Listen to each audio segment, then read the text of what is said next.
Assalamualaikum warahmatullahi wabarakatuh. Perkenalkan, nama saya Bung Aurelia, kelas fase F7 dari kelompok 2. Di sini saya akan membahas tentang potensi dan sebaran sumber daya alam di Indonesia. Yang pertama, potensi daya alam Indonesia. Indonesia memiliki berbagai jenis hutan seperti hutan sabana, hutan lumut, hutan hujan tropis, hutan hujan pegunungan, hutan mangrove, hutan musim, dan lainnya. Keseluruhan hutan yang ada memiliki peran pada kehidupan masyarakat Indonesia. Manfaat hutan salah satunya pada hutan tropis yaitu mampu menjaga keberlangsungan hidup berbagai jenis vegetasi yang memiliki daun lebar.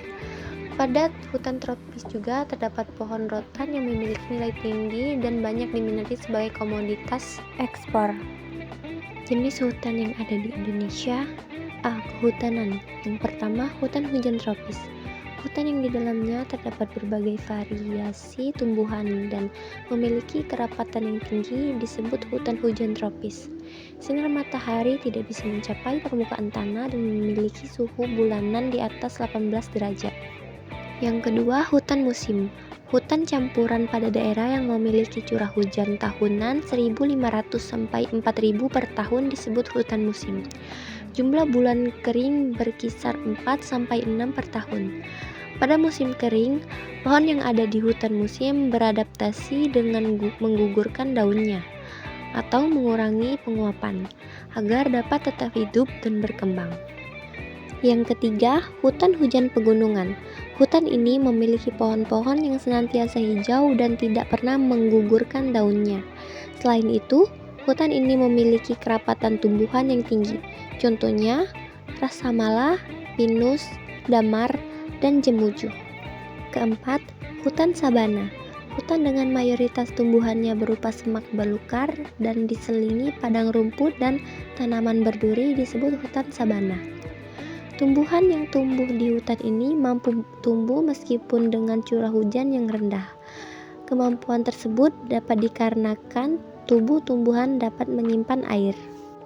Kelima, hutan rawa. Hutan yang ditumbuhi pohon berakar lutut dengan tunas yang selalu terendam dan memiliki tanah aluvial yang tergenang air tawar disebut hutan rawa. Pohon di hutan rawa memiliki tajuk berlapis yang mencapai ketinggian 50 hingga 60 meter.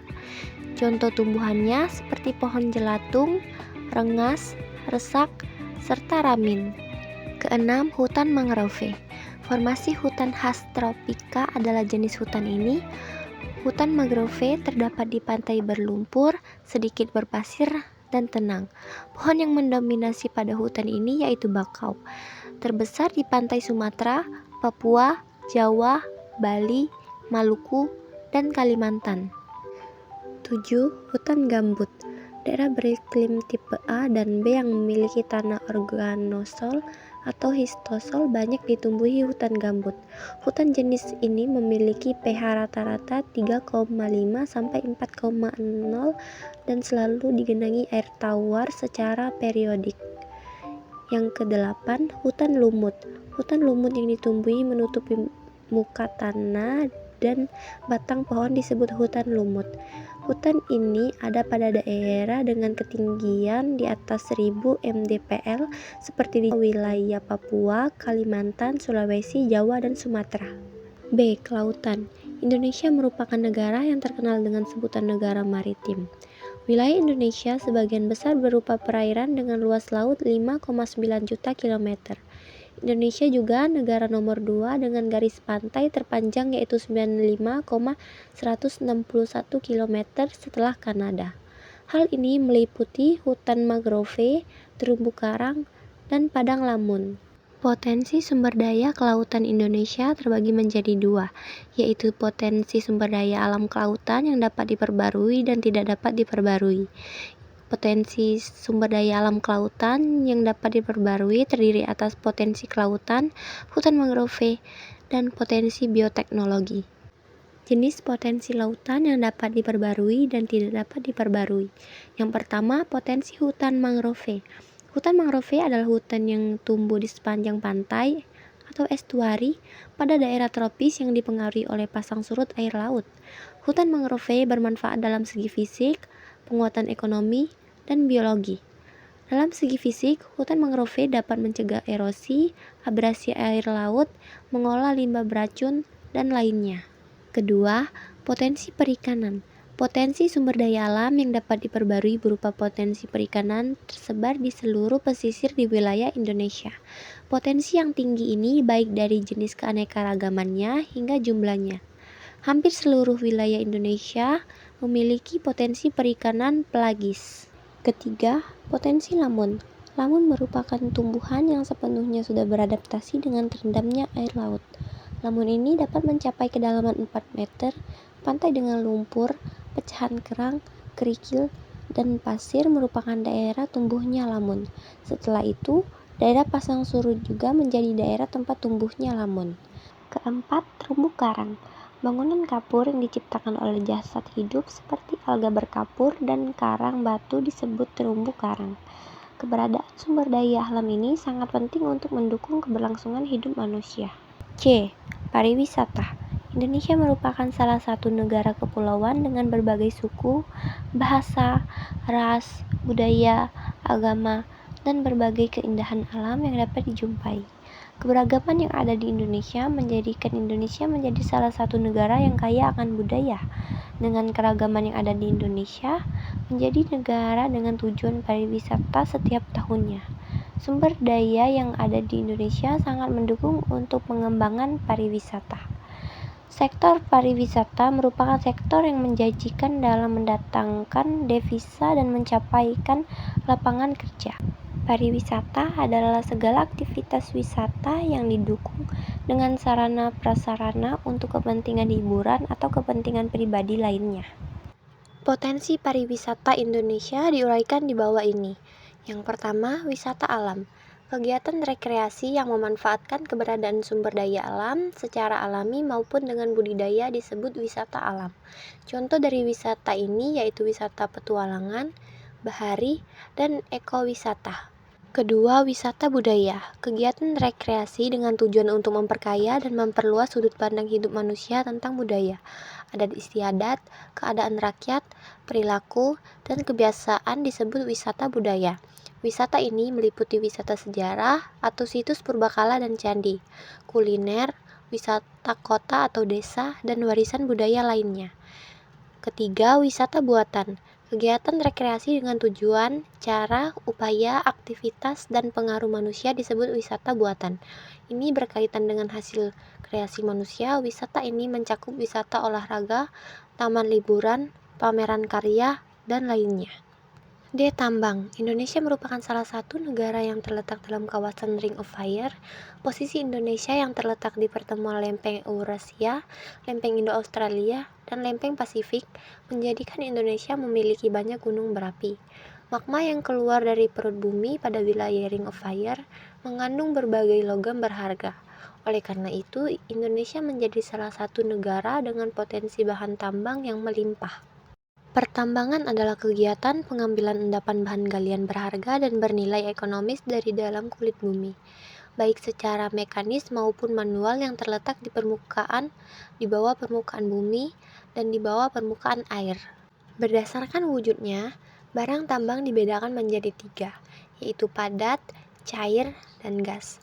Barang tambang berwujud padat seperti batu bara, nikel, biji besi, dan bauksit. Minyak bumi merupakan barang tambang berwujud cair, dan gas bumi merupakan contoh dari bahan tambang berwujud gas. Sebaran sumber daya alam Indonesia. A. Kehutanan. Hutan yang ada di Indonesia terbagi menjadi 3 berdasarkan fungsinya, yaitu hutan produksi, hutan konservasi, dan hutan lindung. Keberadaan ketiga hutan tersebut tersebar di berbagai wilayah Indonesia. Hutan produksi tersebar di wilayah Kalimantan, Sulawesi, Sumatera, dan Papua. Hutan konservasi tersebar di seluruh pulau di wilayah Indonesia untuk melindungi tumbuhan, hewan langka, beserta ekosistemnya. Hutan lindung tersebar di wilayah Indonesia.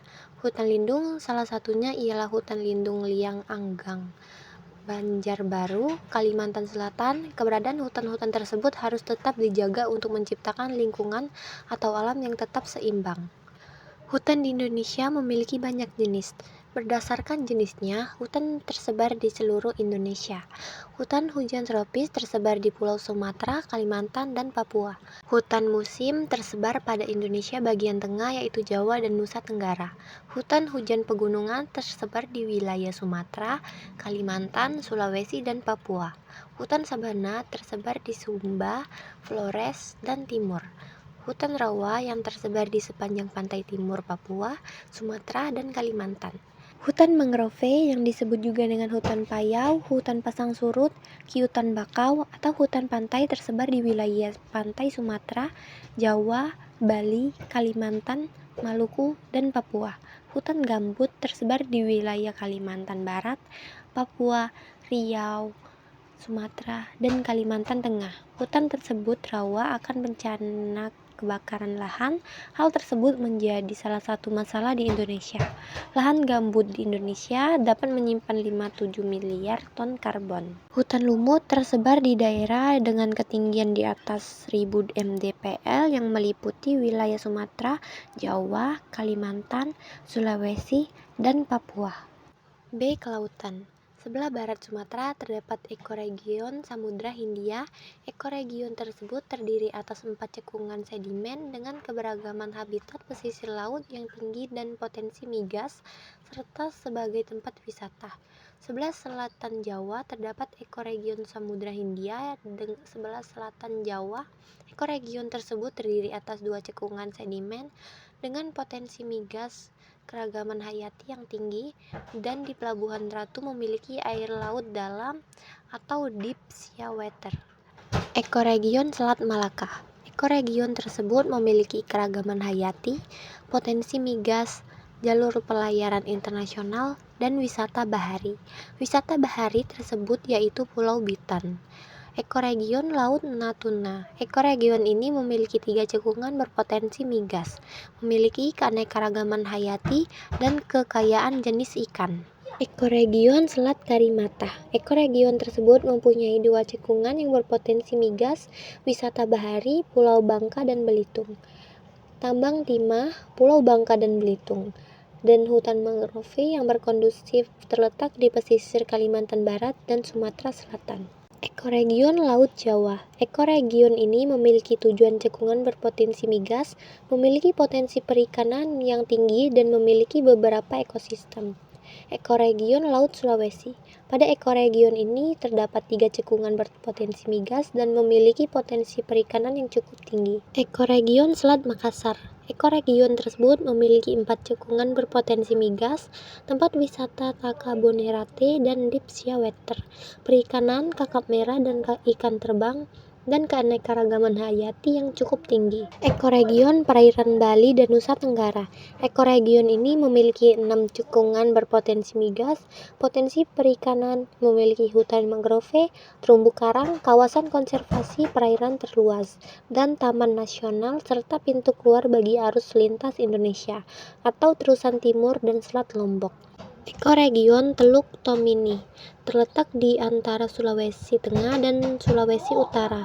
Terdapat beberapa aktivitas pada ekoregion ini seperti aktivitas hidrotermal bawah laut, pemijahan ikan sidat, biodiversitas endemik dan potensi perikanan, serta wisata Pulau Togean.